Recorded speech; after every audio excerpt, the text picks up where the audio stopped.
Welcome to Who Are You, a Babylon 5 watchcast hosted by two former strangers, now friends, who've gotten to know each other while watching their favorite show from their childhood, Babylon 5. I'm Ben, And I'm Victor. and today we are reviewing Babylon 5 Season 5, Episode 17, Movements of Fire and Shadow. Oh, wait, But wait, before wait, what? we get... Wait, What? What episode is this? Movements of Fire and Shadow? Oh, crap. I watched Movements of Ice and Earth. Damn it. Oh, crap.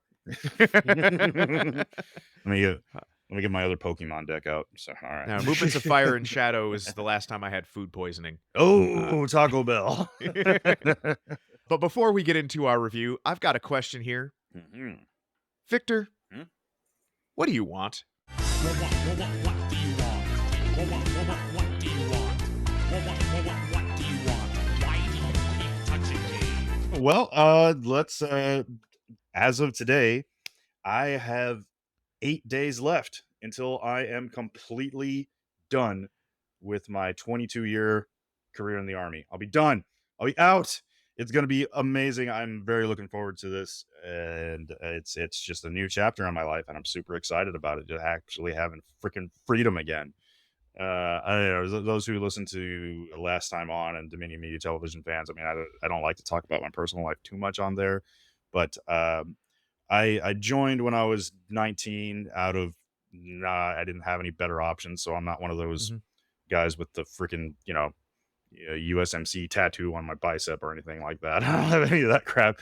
I did it because I graduated high school directly into one of the worst recessions this country has had in a century, and I just didn't have any better options, and I was barely in shape. I barely passed the minimum requirements, and yeah, so I just kept doing it because I was good at it. And I about halfway through, I was like, I really hate this, but I'm halfway through, so might as well finish it out. And I'm at some point this summer going to throw a huge party. If any listeners out there are in the Dallas-Fort Worth area, I'll set a date. I'll probably put it on Dominion Media TV. I'm going to have a huge retirement party over at Cidercade. If you've ever been to Cidercade, it's awesome. You just pay like $5 to get in. They have a bar full of ciders. I really don't like ciders, but they make good cider. And it's a huge free arcade. All the arcade games are free. You just go out and press, but you're not putting a quarter, nothing. And they have excellent homemade pizza as well. So big pizza cider party celebrating my freedom. So yeah, That's awesome. That's what I want. And yeah, if so many people have told me that, like, oh man, you're gonna miss the Army life, dude. You're not gonna know what to do with yourself. I'm like, fuck you. I'm gonna do so much stuff. It's gonna be great. Like I do not miss that job at all. I am happy with myself. I didn't define myself with my career. I'm my own person, and it's gonna be amazing. It's really exciting. I haven't been this excited since I was about to graduate high school. Well, I'm so excited for you. Let me know when it is. I'll kick your butt in Mortal Kombat.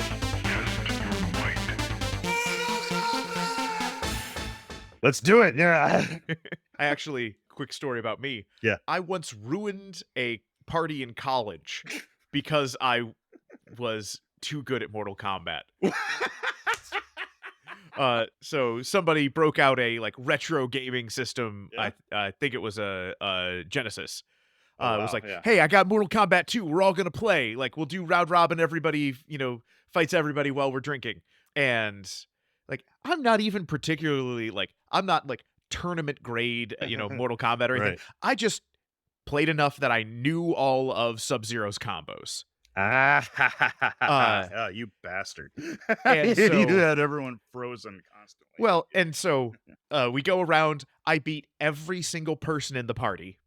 They go around again. I beat everyone else again. And I'm just like, Nice. okay, I'm going to pass this off. Like, this is clearly, like, I can see we have stopped the flow, the progress of this party. Because, like, 3 people are really hung up on, we're not moving on until someone beats Ben. Nice. I'm like, how about I just pass this off to, some of our other friends who don't actually give a crap can, like, hey, we'll have fun, newbie fighting each other. But, like, these 3 guys were just like, no, Ben, you do not hand away that controller until somebody beats you.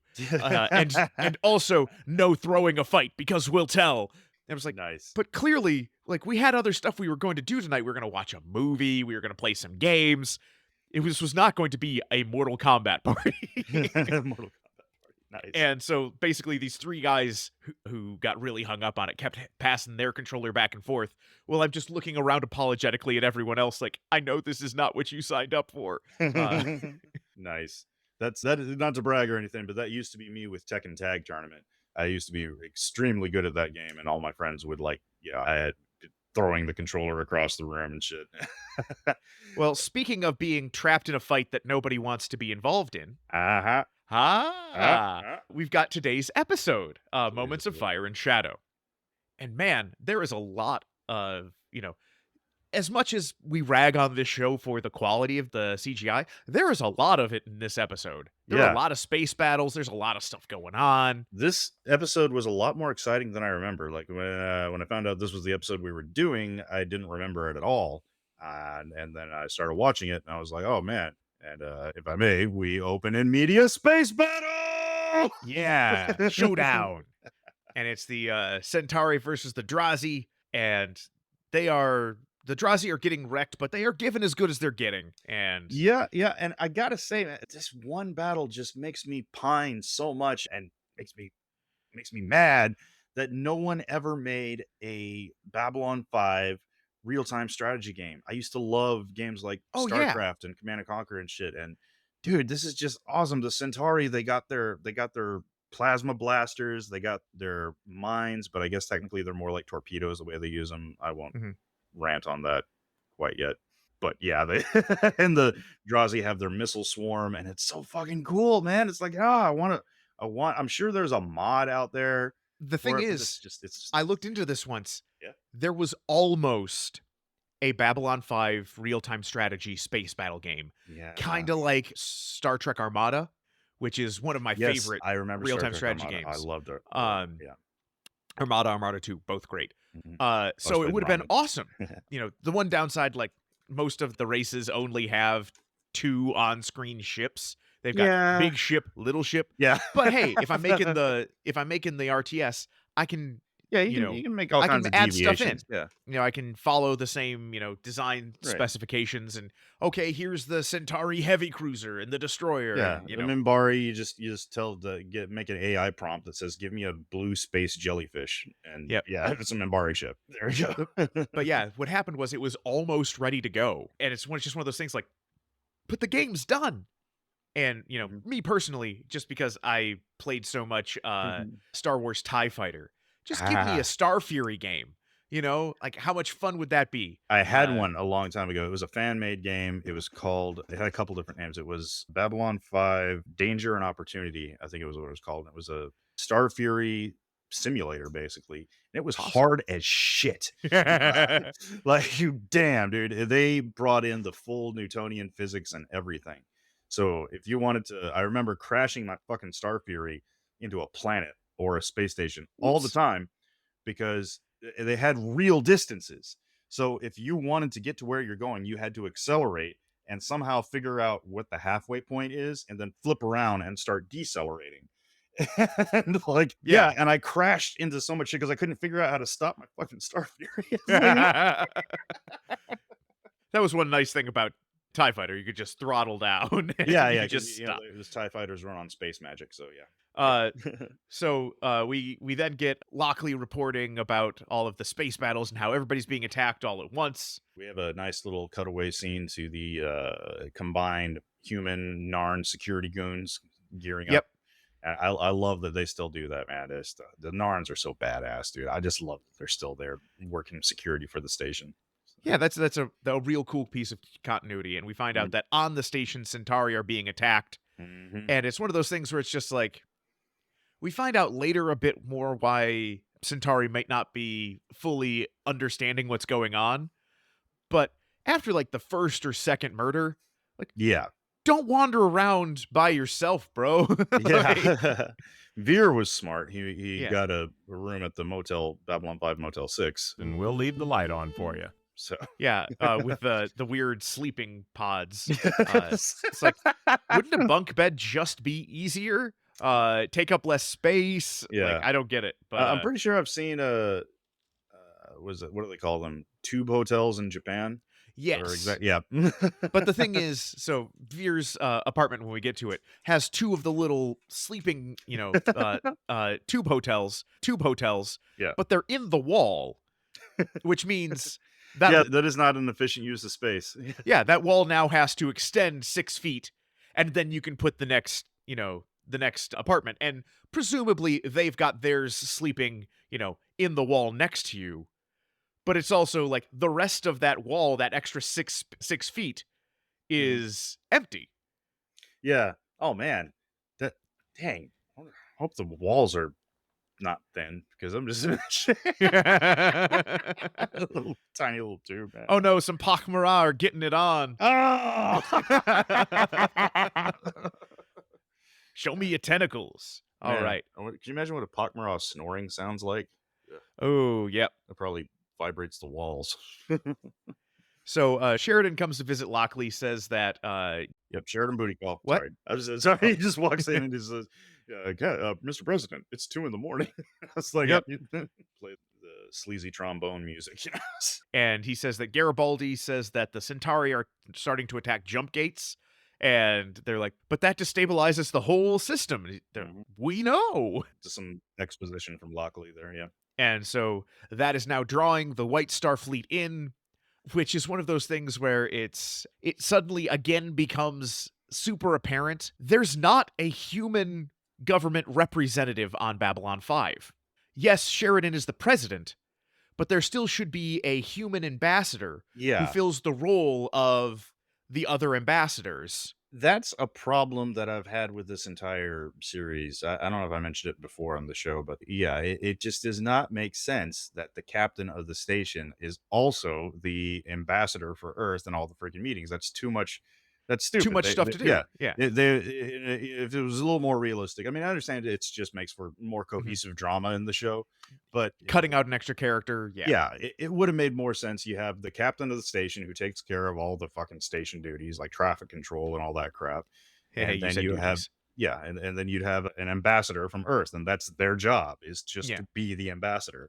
Because it doesn't make sense. I mean, Yeah. the captain's in the meetings with all the other League and online worlds. He'd be bothered every 2 minutes with some kind of emergency down in Brown Sector or something crap like that. So, Yeah. Just if you've played Mass Effect, how you've got your main character, yeah, and then there's also the ambassador guy.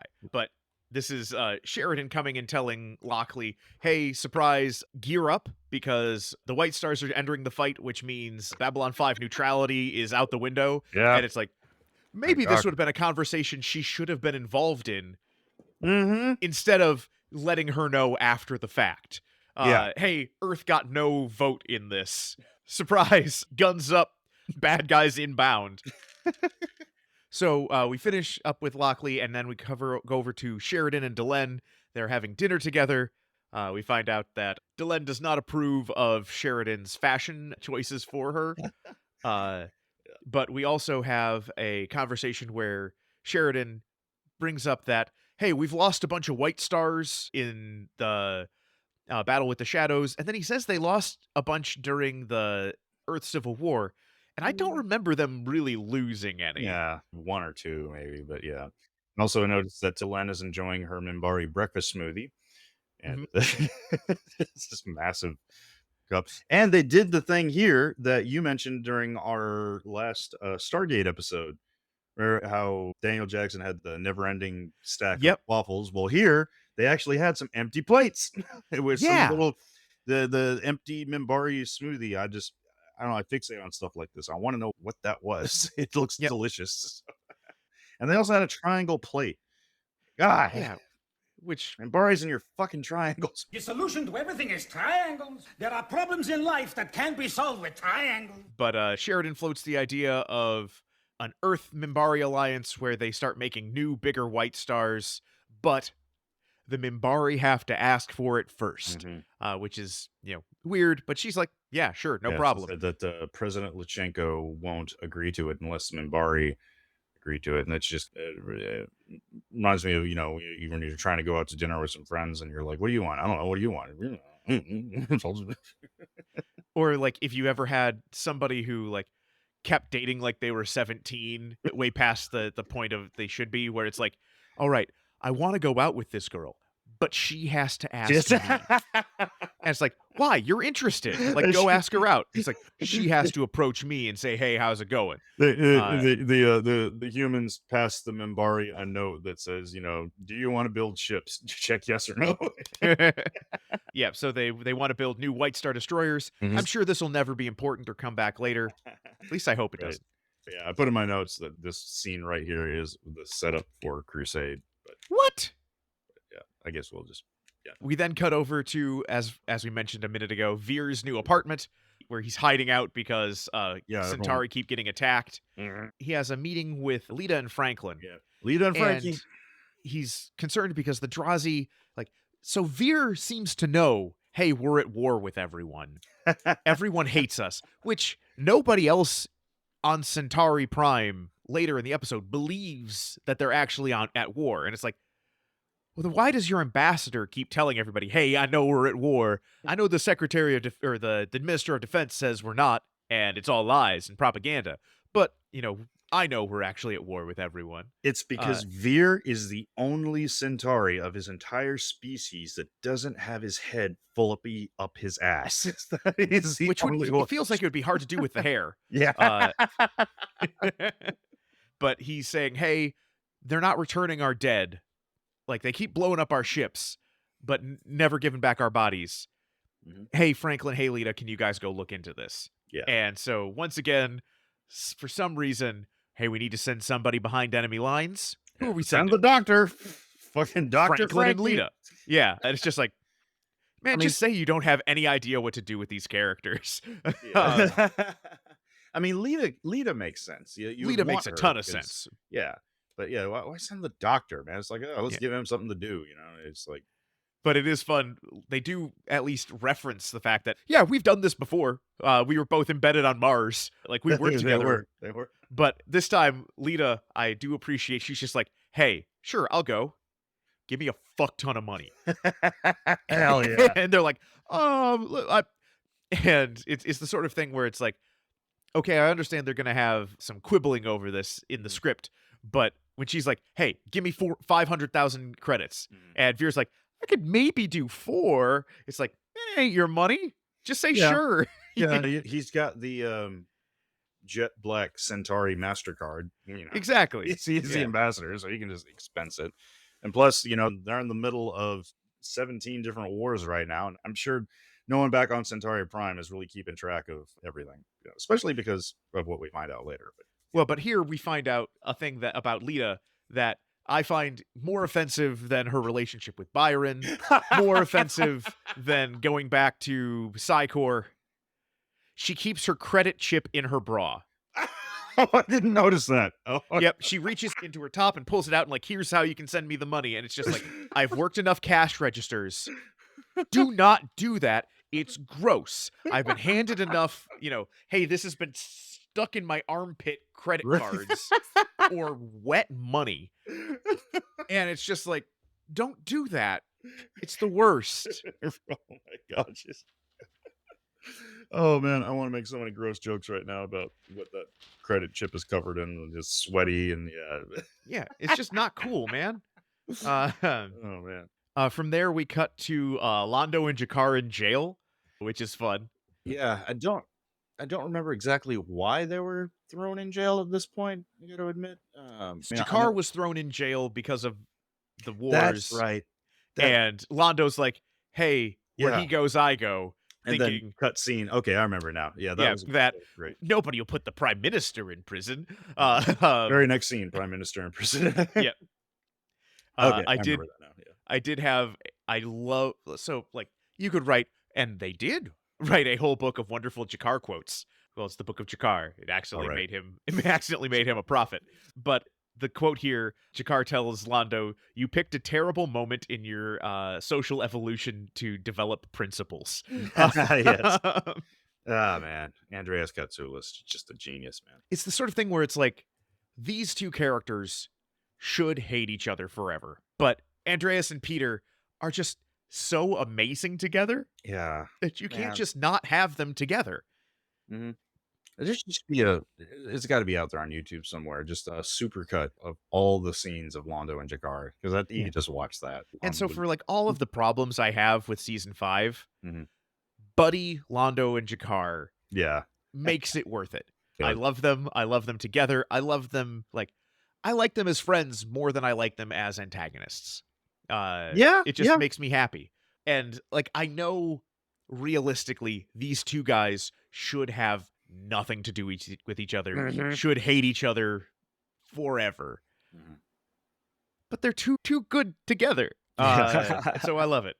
And so Londo's now talking about, okay, I have to start making moves against the Regent because clearly the Regent is starting this war and nobody else knows about it. And then suddenly there is a flash and they're both knocked out. Yeah, this was a pretty terrible special effect too. It was Yep. just it was one of those where they just invert the color. It was Yep. really bad. And so Londo gets taken out and gets operated on by some aliens who I looked into them. They are only known as Shadow Servant surgeons. That's right. Uh, The shadow we surgeons, yeah.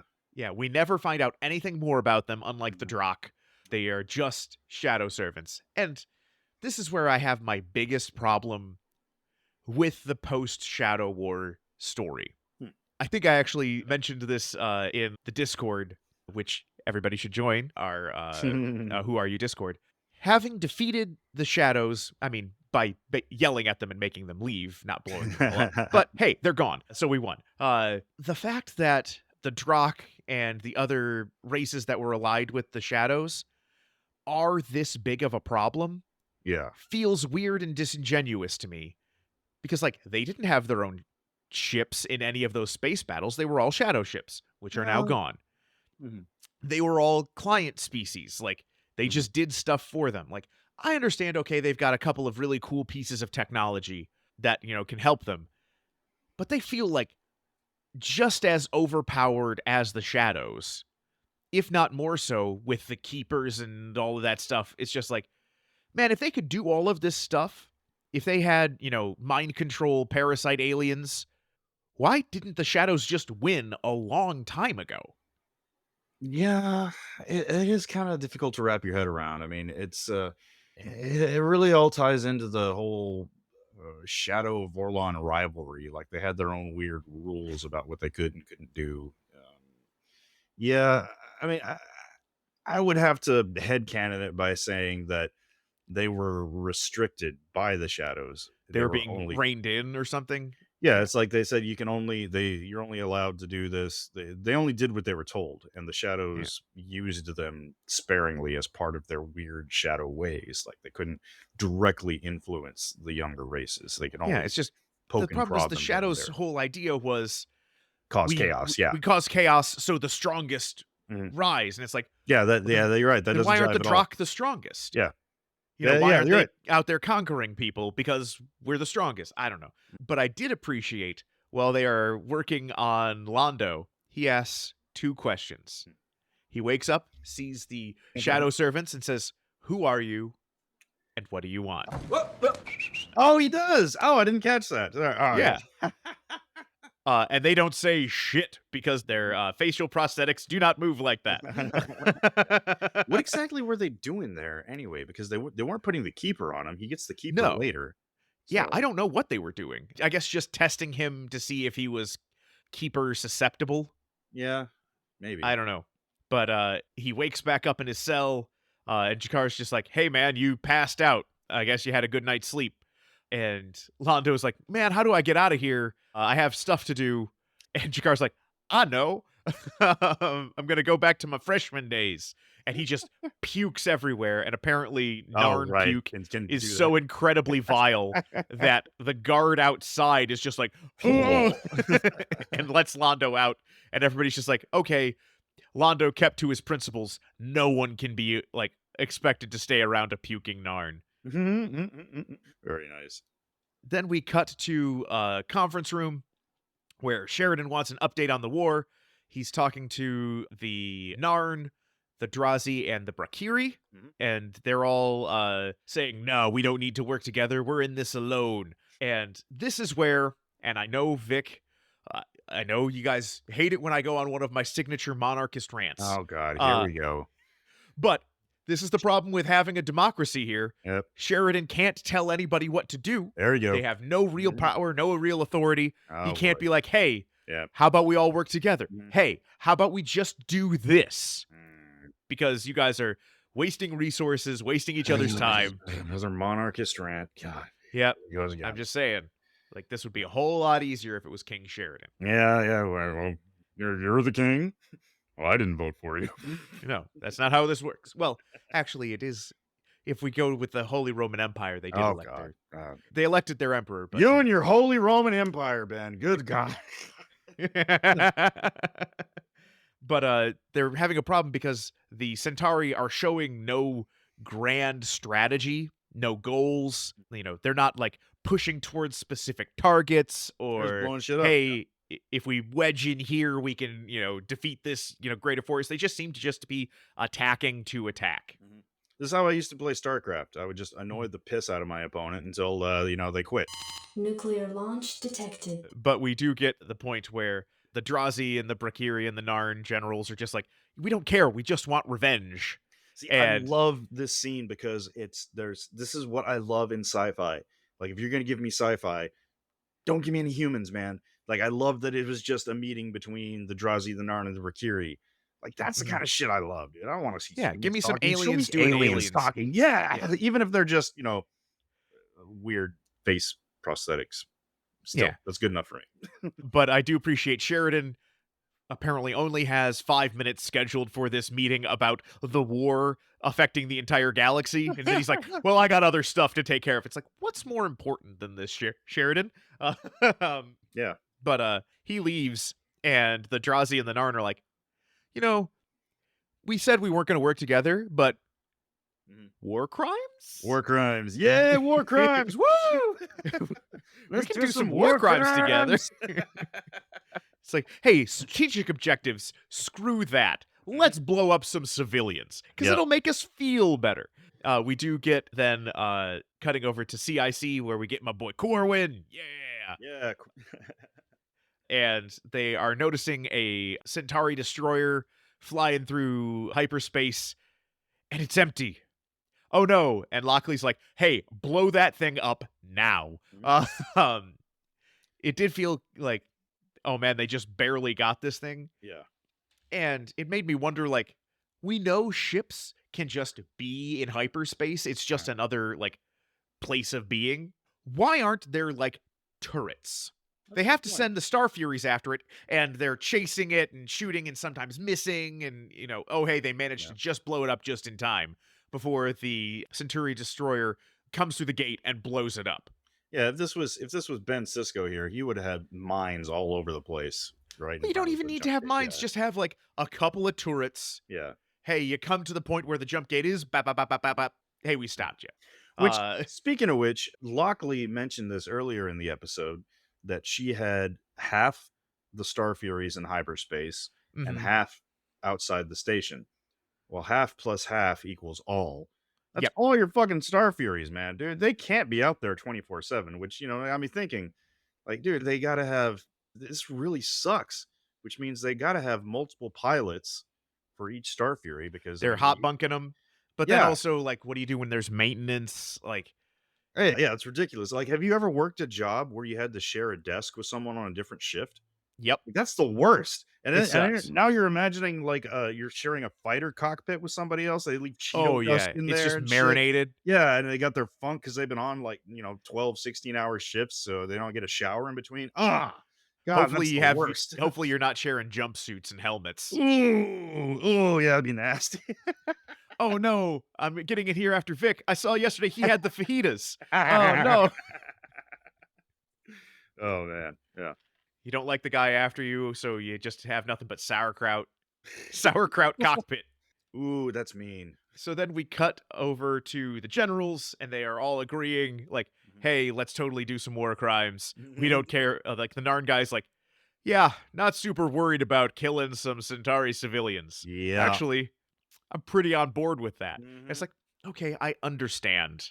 Like, Mhm. I understand what happened to Narn. Yeah. I understand what they have historically done to people.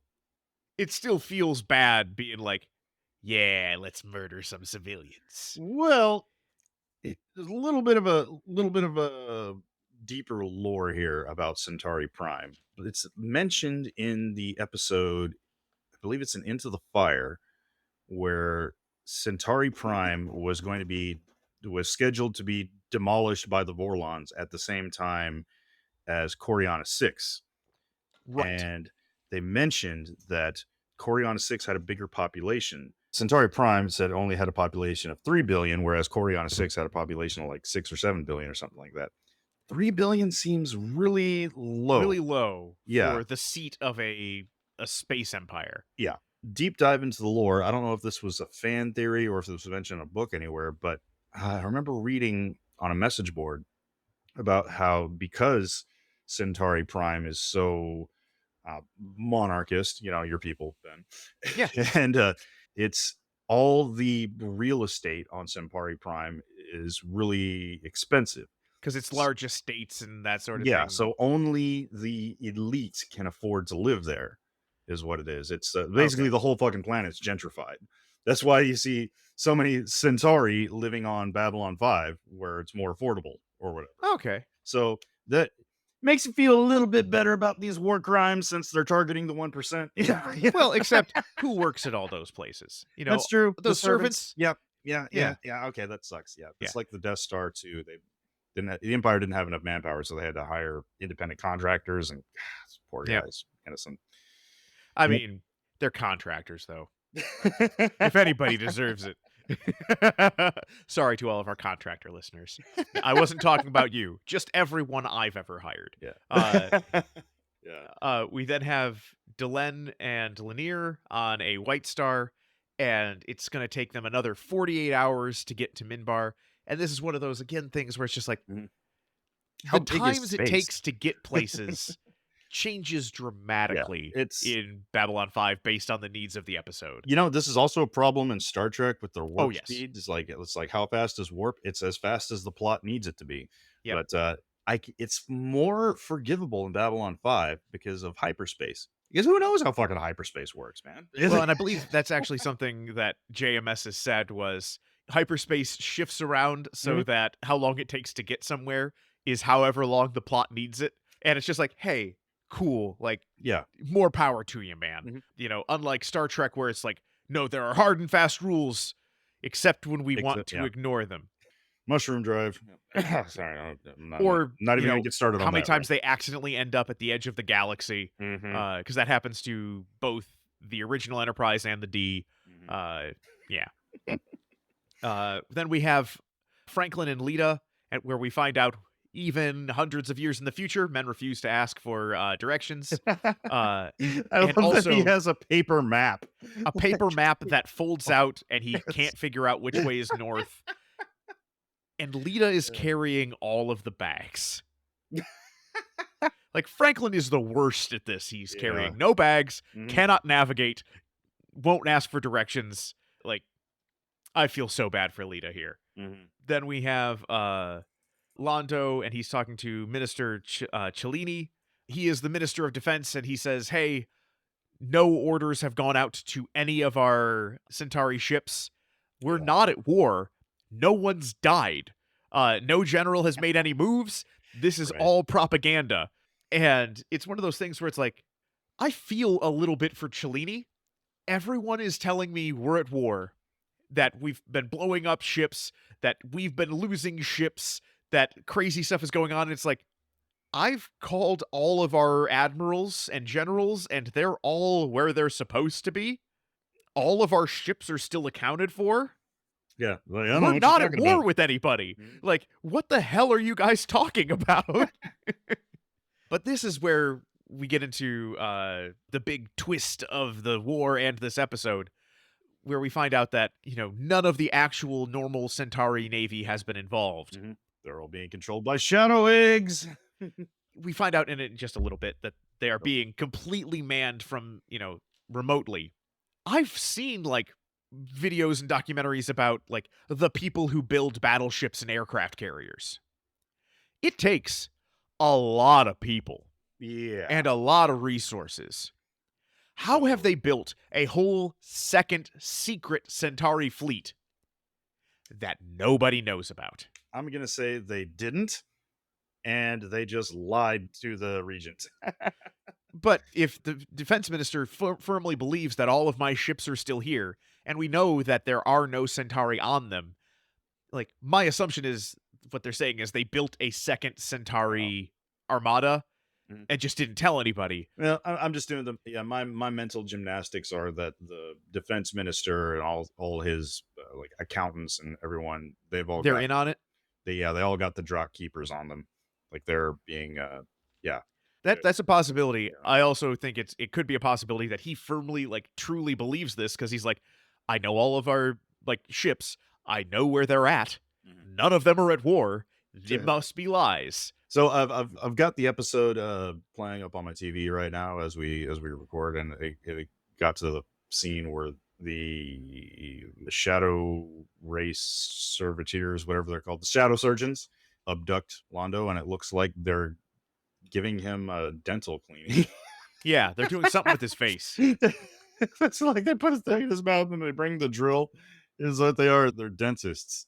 He's in for his shadow insurance policy requires him to have his annual dental cleaning.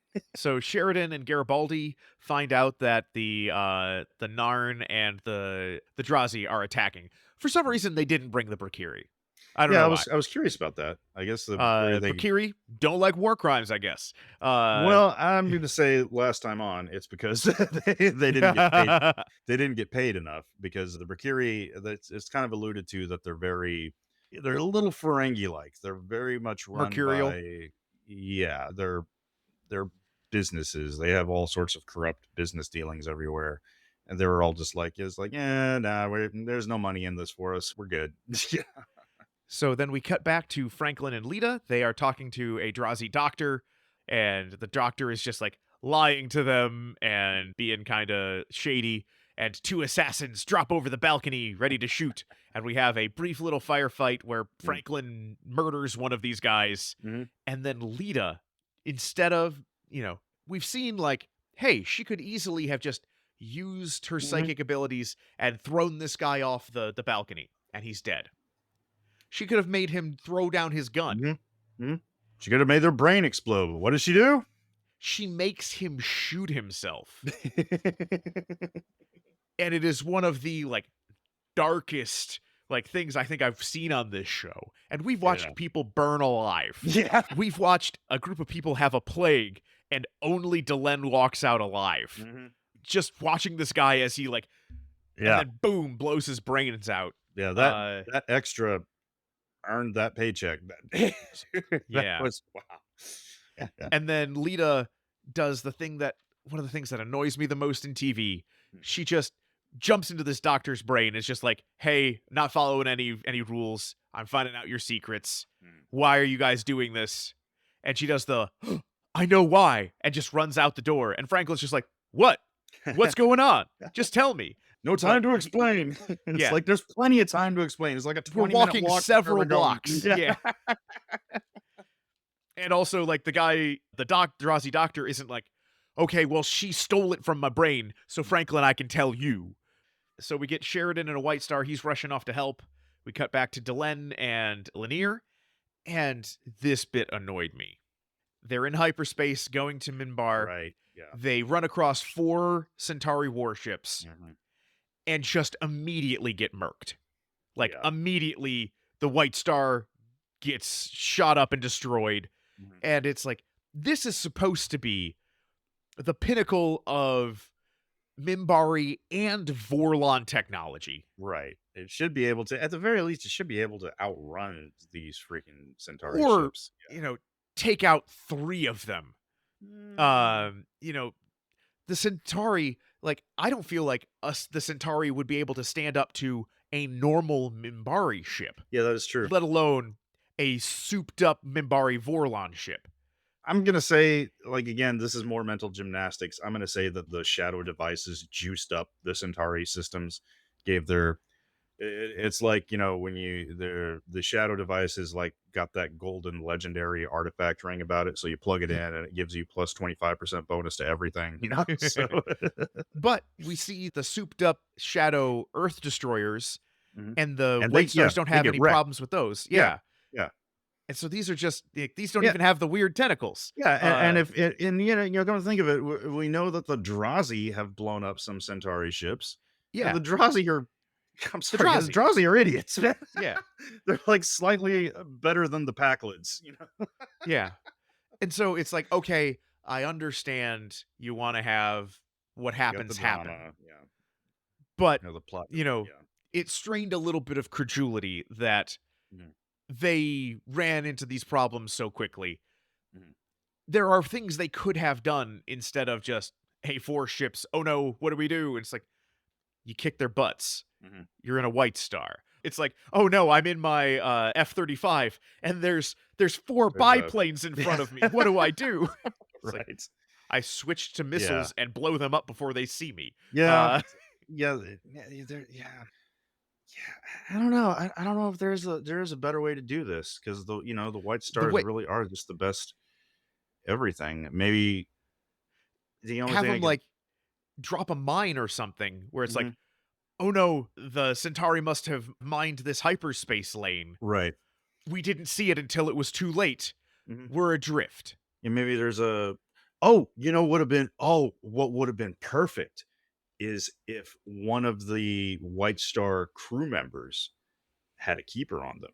That would have been awesome, and sabotaged it from the inside. That would, yeah.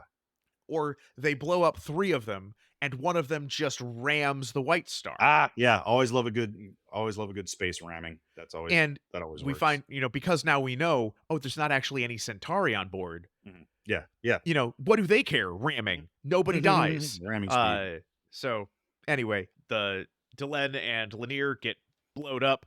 And once again, we see that if you are on the bridge of a White Star and you are not Lanier and Delenn, Yeah. you die instantly. Which it feels like this has happened several times.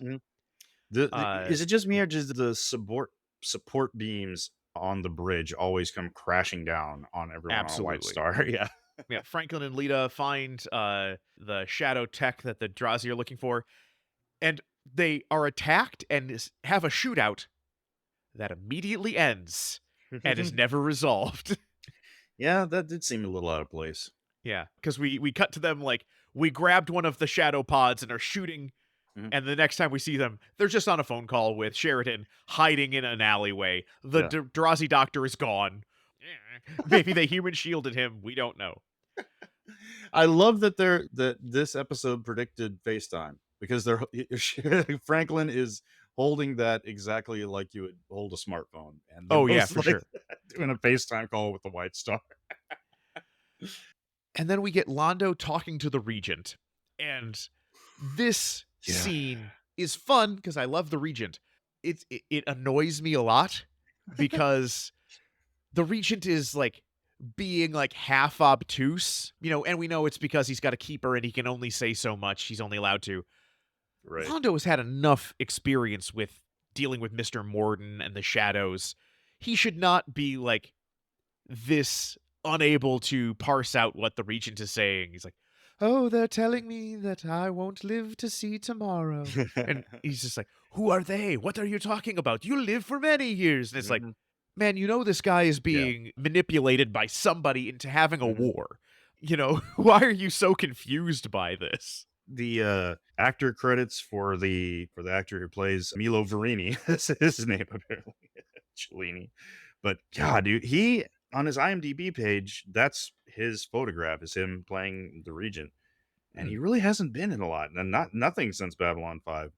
Man, dude, he He's was great. so good. Man, he Yeah. played crazy really well.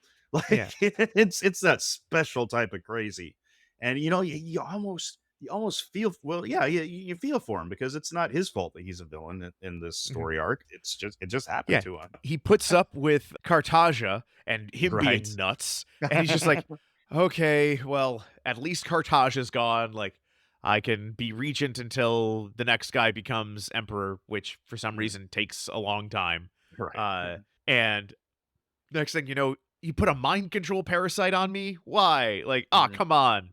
So then we cut back to Sheridan. He's in a White Star. Franklin and Lyta FaceTime him, as we mentioned. They say, hey, there's nobody on these Centauri ships.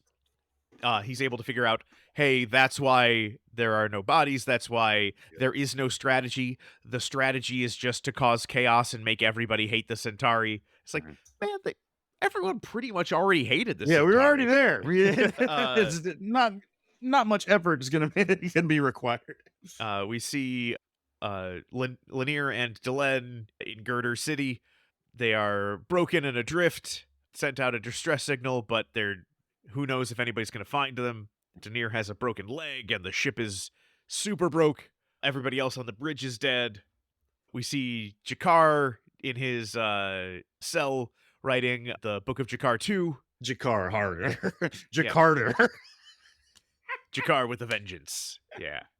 More the regent being half cryptic. Oh, I think I'll watch my demise from the window right here. And it's just like, what are you talking about, regent? It's like, man, like he's talking about how he's going to die here at this window and not live to see tomorrow. Come on, Londo. Londo's like, back away from the window.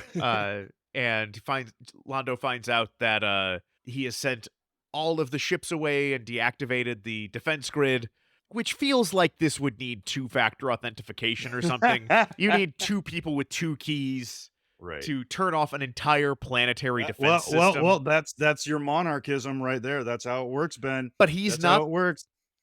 He's not the monarch. He's the regent. There's no emperor right now, so he just gets he gets it by default.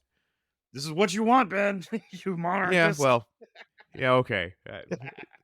And we get a bit here where Londo realizes, oh no, we're in trouble. And I feel for Peter Jurassic here, because we have this slow-mo shot of Londo running down a hallway, it's very clear, like, all right, Peter, we've got 10 feet of hallway. We need you to run dramatically down it. You can't go too fast, because we need at least, 8 seconds of slow-mo running. So make it work, buddy. Because he's like, half jogging, like, no. And we get to Londo as he runs outside, looks up into the sky just to see the Narn and the Drazi warships open fire. And that's our episode, or is there? That is credits. That is it. Yeah.